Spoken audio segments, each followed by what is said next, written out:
안녕하세요. 하나님의 인침받은 자의 수 14만 4천은 계시록 7장과 14장에만 기록되어 있습니다. 7장에서는 인침받은 자의 수가 14만 4천이라고만 말씀하였지만 14장에서는 그들에 대해서 설명합니다. 먼저 7장에서 인침받은 자에 대해 하신 말씀을 14만 4천으로 확증한 다음 14만 4천이 어떠한 자들인가에 대해서 말씀합니다. 오늘은 그 부분을 살펴보겠습니다. 14만 4천과 7장의 인침받은 자. 계시록 14장 1절입니다. 또 내가 보니 보라 어린 양이 시온산에 섰고 그와 함께 14만 4천이 서 있는데 그들의 이마에는 어린 양의 이름과 그 아버지의 이름을 쓴 것이 있더라. 요한이 보니 어린 양이 시온에 섰고 그와 함께 14만 4천이 서 있습니다. 시온을 스트롱코드 사전은 시온 예루살렘의 언덕, 상징적으로 교회라고 정의합니다. 역사적으로 시온 산성은 다윗이 여부수 사람들로부터 빼앗은 성으로 다윗성으로 불렸습니다. 시온과 예루살렘은 하나님의 성전이 있는 거룩한 곳을 의미하기도 하였고 이스라엘을 가리키는 말로 사용되기도 하였습니다. 그리고 이 명칭들은 영적 이스라엘에도 그대로 적용되었습니다. 시온과 예루살렘은 하나님의 거처를 상징합니다. 시편 132편 13절. 그러므로 그분의 성전된 새 언약의 백성을 시온 예루살렘이라 부르기도 합니다. 시편 97편 8절. 또한 구원받은 자들이 태어난 곳과 그들의 거처도 시온과 예루살렘으로 불립니다. 시편 87편 5절. 인침받은 자의 수를 나눌 때 시온에서 난 자를 말씀하는 시편 87편의 말씀을 살펴보았습니다. 시온은 하나님의 성입니다. 애굽과 바벨론, 블레셋과 두로와 구스에서 하나님을 아는 자들이 있는데 그들도 시온에서 났다라고 할 것입니다. 하나님을 아는 자, 즉 믿어 영생을 얻은 영적인 이스라엘은 시온의 주민, 시온의 딸이라 불립니다. 영적 이스라엘 지파 중 인맞은 자의 수는 14만 4천입니다. 계시록 7장 4절. 그들은 현재 시온에서 난 자들입니다. 그들은 지금 어린 양과 함께 그곳에 있습니다. 이는 새로 태어난 부분인 영에 대한 말씀입니다. 그런데 그들의 이마에 어린 양의 이름과 그 아버지의 이름을 쓴 것이 있다고 말씀합니다. 이 말씀을 계시록에서 3번 기록하여 확증합니다. 계시록 3장 12절, 22장 4절. 어린 양과 아버지의 이름이 이마에 있다는 것은 성령으로 인침을 받았음을 나타냅니다. 계시록 7장에서 하나님의 종들의 이마에 인을 칠 것과 하나님께서 그들 위에 장막을 치셨음을 말씀하였습니다. 계시록 7장 2절 15절. 그 말씀들을 확증하십니다. 14만 4천은 하나님의 성령으로 인침을 받은 하나님의 종들입니다. 그들의 이마에 어린 양과 그 아버지의 이름을 쓴 것이 있습니다. 2절과 3절의 말씀은 하나님의 인의 세 번째 이야기에서 함께 살펴보았습니다. 그러나 14만 4천에 대한 말씀을 중심으로 다시 살펴봅니다. 요한이 하늘에서 나는 소리를 들었다고 말한 다음 3절에서 땅에서 속량함을 받은 14만 4천이 보좌 앞과 네 생물과 장로들 앞에서 새 노래를 부른다고 말합니다. 즉 2절에 많은 물소리, 큰 우레소리, 검은 곳 타는 자들이 검은 곳 타는 것 같은 소리는 14만 4천의 소리임을 알 수 있습니다. 많은 사람이 부르는 크고 아름다운 소리입니다. 이 장면은 아무라도 등에 셀 수 없는 큰 무리가 흰 옷을 입고 손에 종려가지를 들고 보좌 앞에 서서 큰 소리로 구원을 노래하는 계시록 7장 9절 10절의 말씀과 같습니다. 그들은 구원을 노래합니다. 그렇다면 그들은 누구입니까? 14장 3절에서는 그들을 땅에서 속량함을 받은 14만 4천이라고 말씀합니다. 14만 4천의 명칭 앞에 그들을 수식하는 말은 속량함을 받은 자라는 것입니다. 4절에서도 그들을 사람 가운데서 속량함을 받았다고 하였습니다. 14만 4천은 땅에서 사람 가운데서 속량함을 받은 자들입니다. 가운데서와 에서는 모두 떨어져서의 뜻을 가진 아포가 사용되었습니다. 그들은 땅에서 사람 중에서 떨어져 있습니다. 속량받았다는 헬라어 아고라조로 시장에 가다, 사다, 구속하다라고 정의합니다. 그들은 값주고 사는 속량함을 받아 땅에 속하지 않았고 사람에 속하지 않았습니다. 그들은 그것들로부터 분리되었습니다. 그러므로 그들은 하늘에 있습니다. 그들은 시온의 하나님 보좌 앞에 있습니다. 7장의 무수한 무리도 어린 양의 피로 그 옷을 씻어 희게 하였으므로 보좌 앞에서 밤낮 주를 섬긴다고 하였습니다. 계시록 7장 14, 15절. 그들은 같은 자들입니다. 어린 양의 피로 값을 주고 산 자들, 어린 양의 피로 죄를 씻은 자들입니다. 우리는 그리스도 안에서 그의 피로 말미암아 속량 곧 제사함을 받았습니다. 에베소서 1장 7절 14절, 골로새서 1장 14절. 그리스도께서는 우리를 사랑하사 그의 피로 우리 죄에서 우리를 해방하셨습니다. 계시록 1장 6절. 14장에서 말씀하는 14만 4천은 7장에서 말씀한 하나님의 종들 이스라엘의 14만 4천 아무라도 능히 셀 수 없는 큰 무리와 같은 자들입니다. 주님은 두세 증인으로 그 말씀들을 확증하십니다. 속량함을 받으셨습니까? 그렇다면 성령으로 인침을 받은 14만 4천입니다. 우리가 이른 곳은 시온산과 하나님의 도성인 하늘의 예루살렘과 하나님과 예수님이 계신 곳입니다. 히브리서 12장 22에서 24절. 14만 4천도 계시록의 다른 수들처럼 상징입니다. 즉 그 수는 어린 양의 안에 새 예루살렘 성 전체, 즉 7교회를 상징합니다. 이 14만 4천은 어떠한 자들입니까? 계시록 14장 4절 5절입니다.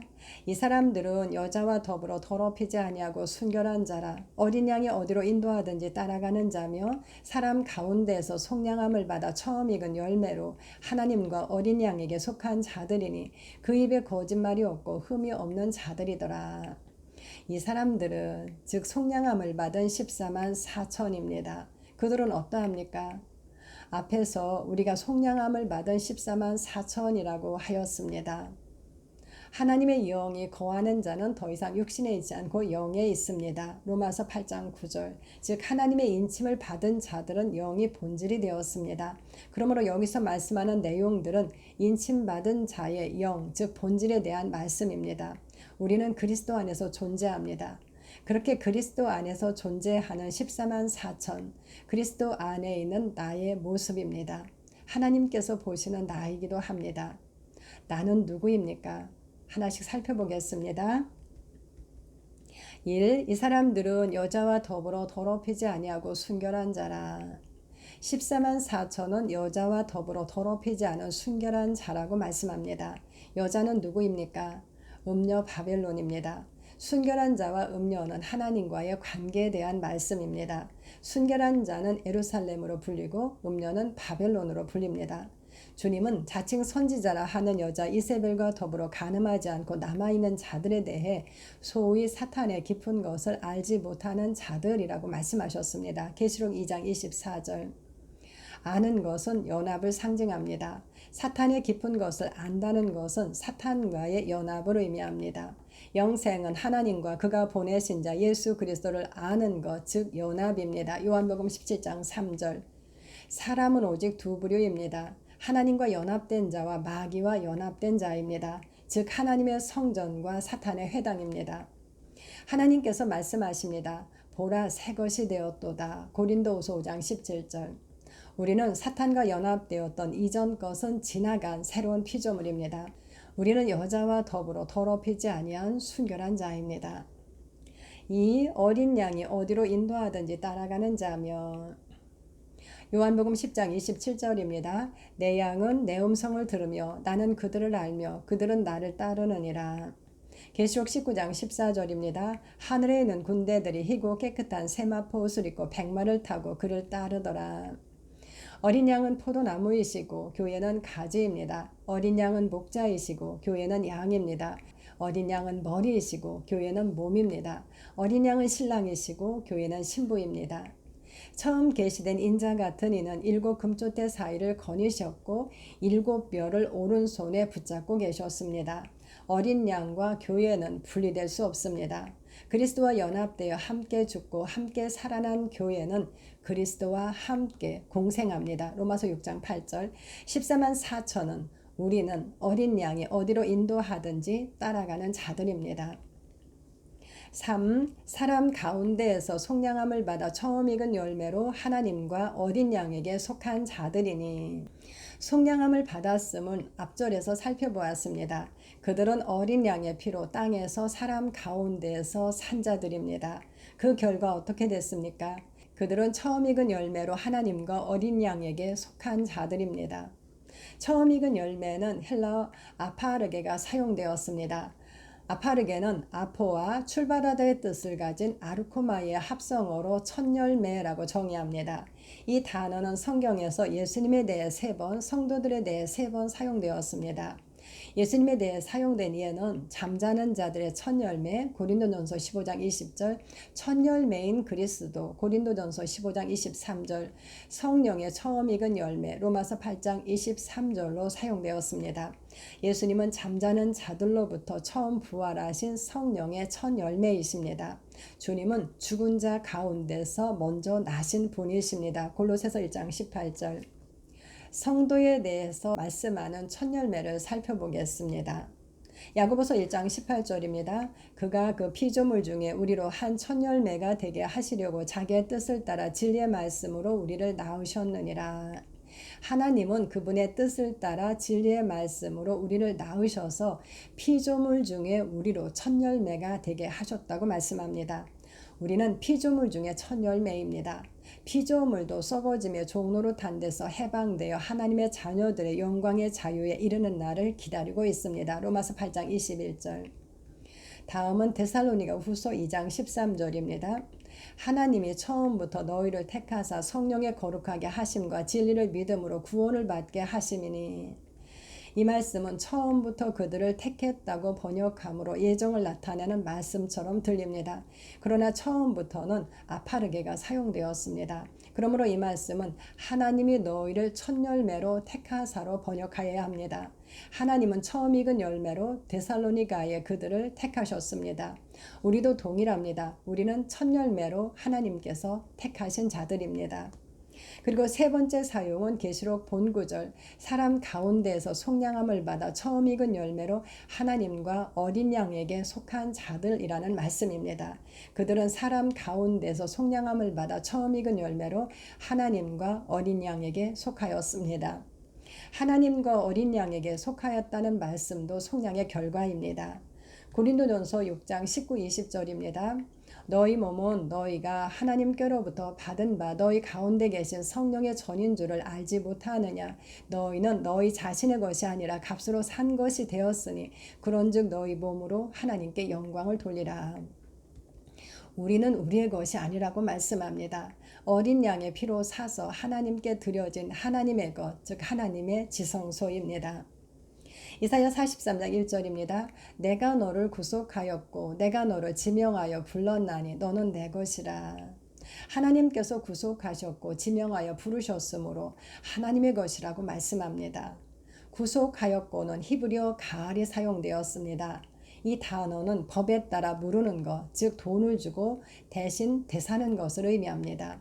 하나님께서는 그리스도의 피로 우리를 대사하셨습니다. 그리고 그리스도 안에서 우리를 아들로 부르셨습니다. 그러므로 우리는 그분의 것입니다. 어린 양께서 죽임을 당하심으로 각 족속과 방언과 백성과 나라 가운데서 사람들을 피로 사서 하나님께 드리셨습니다. 계시록 5장 9절. 우리는 하나님의 소유입니다. 또한 그리스도의 것으로 부르심을 받은 자들입니다. 로마서 1장 6절. 우리는 그리스도의 것이요 하나님의 것입니다. 고린도전서 3장 23절. 14만 4천은 우리는 사람 가운데에서 속량함을 받아 처음 익은 열매로 하나님과 어린 양에게 속한 자들입니다. 4. 그 입에 거짓말이 없고. 어린 양과 함께 있는 자들, 곧 부르심을 받고 택하심을 받은 자들은 진실한 자들로 불립니다. 계시록 17장 14절. 그들의 입에는 거짓말이 없습니다. 거짓말에 대한 예수님의 말씀입니다. 요한복음 8장 44절입니다. 너희는 너희 아비 마귀에게서 났으니 너희 아비의 욕심대로 너희도 행하고자 하느니라. 그는 처음부터 살인한 자요 진리가 그 속에 없으므로 진리에 서지 못하고 거짓을 말할 때마다 제 것으로 말하나니 이는 그가 거짓말쟁이요 거짓의 아비가 되었습니다. 예수님은 유대인들을 향해 너희는 너희 아비에게서 났으니 너희 아비의 욕심대로 너희도 행하고자 한다고 말씀하셨습니다. 그들은 마귀의 자녀이므로 아비의 욕심을 따라 행한다는 것입니다. 그런데 마귀는 처음부터 살인자이고 거짓말쟁이로 거짓의 아비라고 말씀합니다. 거짓은 마귀로부터 나옵니다. 예수님께서 그리스도이심을 부인하는 자가 거짓말하는 자입니다. 요한일서 2장 22절. 그와 연합된 그의 자녀들은 아비를 따라 거짓을 말합니다. 우리는 진리의 영과 연합되어 있습니다. 우리 안에 계신 그리스도와 하나님은 오직 참된 분이십니다. 그러므로 14만 4천의 입에는 우리의 입에는 거짓이 없습니다. 오, 흠이 없는 자들이더라. 하나님 보좌 앞에 흠이 있는 자는 설 수 없습니다. 의의 흰 옷을 입은 자만이 그분 앞에 설 수 있습니다. 그들은 흠이 없는 자들입니다. 어떻게 흠이 없게 하셨습니까? 에베소서 5장 25에서 27절입니다. 그리스도께서 교회를 사랑하시고 그 교회를 위하여 자신을 주심같이 하라. 이는 곧 물로 씻어 말씀으로 깨끗하게 하사 거룩하게 하시고 자기 앞에 영광스러운 교회로 세우사 티나 주름 잡힌 것이나 이런 것들이 없이 거룩하고 흠이 없게 하려 하심이라. 오직 그리스도께서 그들을 사랑하셔서 자신을 주셨습니다. 자기 앞에 영광스러운 교회로 세우사 티나 주름 잡힌 것이나 이런 것들이 없이 거룩하고 흠이 없게 하셨다고 말씀합니다. 오직 어린 양의 피만이 사람을 흠없게 할 수 있습니다. 어린 양의 피가 죄의 붉은 옷을 희게 합니다. 하나님께서는 죄를 알지도 못하시는 그리스도를 우리 대신 죄가 되게 하셨습니다. 그것은 우리로 그 안에서 하나님의 의가 되게 하시기 위함입니다. 고린도후서 5장 21절. 14만 4천은 우리는 흠이 없는 자들입니다. 이상이 14장에서 말씀하는 14만 4천, 즉 하나님의 성령으로 인침받은 자의 모습입니다. 그들은 어린 양의 아내 새 예루살렘 성으로 불립니다. 새 예루살렘의 아름다움을 말씀하는 계시록의 다른 말씀을 살펴보겠습니다. 계시록 21장 11절. 하나님의 영광이 있어 그 성의 빛이 지극히 귀한 보석 같고 벽옥과 수정같이 맑더라. 어린 양의 신부인 그들은 하나님의 영광으로 그 빛이 지극히 귀한 보석과 같고 벽옥과 수정같이 맑다고 말씀합니다. 그들의 영광의 빛은 오직 아버지의 영광의 빛입니다. 우리가 보지 못하는 하나님의 지성소인 우리 속사람의 모습입니다. 주와 합하는 자는 한 영입니다. 이렇게 5번에 걸쳐 하나님의 인에 대해서 나누었습니다. 하나님의 인은 모호한 개념이 아닙니다. 하나님의 인은 그리스도인이라는 표징, 하나님의 소유라는 도장으로 우리에게 주신 성령님이십니다. 하나님은 구속의 날까지 우리를 성령으로 인봉하셨습니다. 그리스도의 영이 없는 자는 그리스도의 사람이 아닙니다. 그렇게 하나님의 영이 거하시는 하나님의 성, 어린 양의 아내 새 예루살렘 전체의 상징적 수가 14만 4천입니다. 그들은 하늘에 사는 자들로 의의 흰옷을 입고 하나님 보좌 앞에서 구원을 노래합니다. 그들의 아름다움과 영광은 오직 아버지의 것입니다. 계시록보다 그리스도의 구속사역의 완전함을 보여주는 성경은 없습니다. 그 말씀들이 우리의 속사람을 세워주며 강건하게 합니다. 감사합니다.